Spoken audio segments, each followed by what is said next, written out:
excited about tomorrow. We're going to scrimmage a little bit, so the guys are ready to do that. Thought we had a good practice today, and we were in spiders, so we were trying to save a little bit of the hitting because we're going to be hitting a lot tomorrow. So I thought they were really focused. That's what I wanted to see: focus and attention to detail, and they did that. What can the fans expect to see tomorrow? They're going to see very vanilla and see our guys play. We'll substitute a lot of guys in and try to see some younger guys and some guys that haven't played as many snaps play a little bit more tomorrow. Sounds like you guys had a canceled autograph session afterwards. Is that like an NCAA thing? Or? No, it's an NCAA rule, yeah. That new NCAA rule where it's a dead period from August 1st to August 31st. So if a high school kid walked down or a high school parent walked down and we said hi to them, we're against NCAA rules. So, NCAA, I understand why they did that, but that's not the intent. So they need to relook at that for fans and that type of situation. So, how do you feel like your defensive line is progressing and coming together here in the first few days? I'll find out a little bit more Saturday. I thought they did well yesterday, and we'll find out a little bit more Saturday when we get a little bit more scrimmage type situation. How does Javier look? He's looked good. He's looked good. He's moving around good. He's looked good.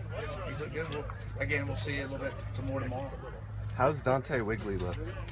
Dante's made some plays. He feels more comfortable out there than he did in the spring, and he's made a couple interceptions, a couple big plays. I've been pleased with Dante from his improvement from spring till now. With Darian Rakestraw going over to defense and Eddie Lopez over to offense, are those in the experimental stage at this point? No, that's permanent. What have you seen from each of those guys in their respective roles? The other day I thought that our first day in pads, I thought that Eddie Lopez did a really good job blocking at the tight end spot. He's understanding what's going on.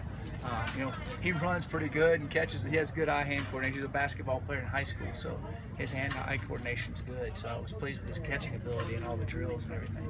And then Rakestraw, he's long and athletic, and he made some plays and done some things there. We just need to keep him coming along. I think he's recruited by a lot of schools to be a corner out of high school too.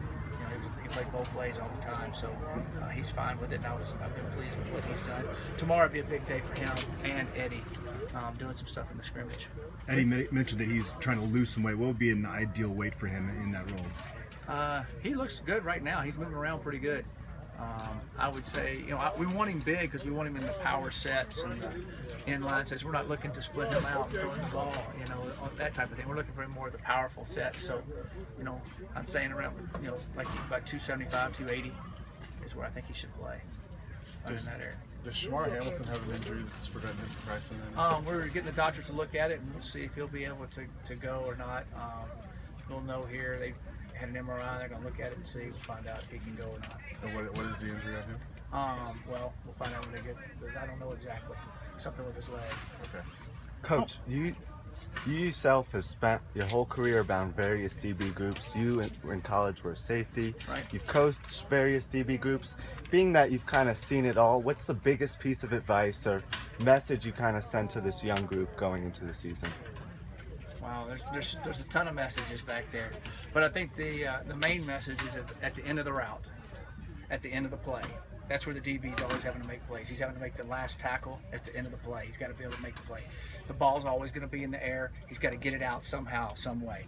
So the end of the play is a defining moment for a DB, period. And so he has to do everything else up front to get in that spot, but at the end of the play, they're going to be in so many spots where they can't panic. They've got to make plays. They got to make interceptions. They got to knock the ball loose. They got to have great judgment as the ball's in the air. So all of those end of the play situations we work at all the time, and I think we work at that more than anybody. But I think that's why we had so many PBUs and so many plays, and our kids kept getting better as the years went along. Because we worked the end of the route, the end of the play. How nice is it to have a guy like Ryan Muller that can play safety for you, can play buff back for you, you create another position back there, he could probably play that also. It's so well-rounded. Ryan's an excellent athlete that's very physical, and he loves playing the game. He's very, very bright, and he also helps us tremendously on special teams. We only play him on 2.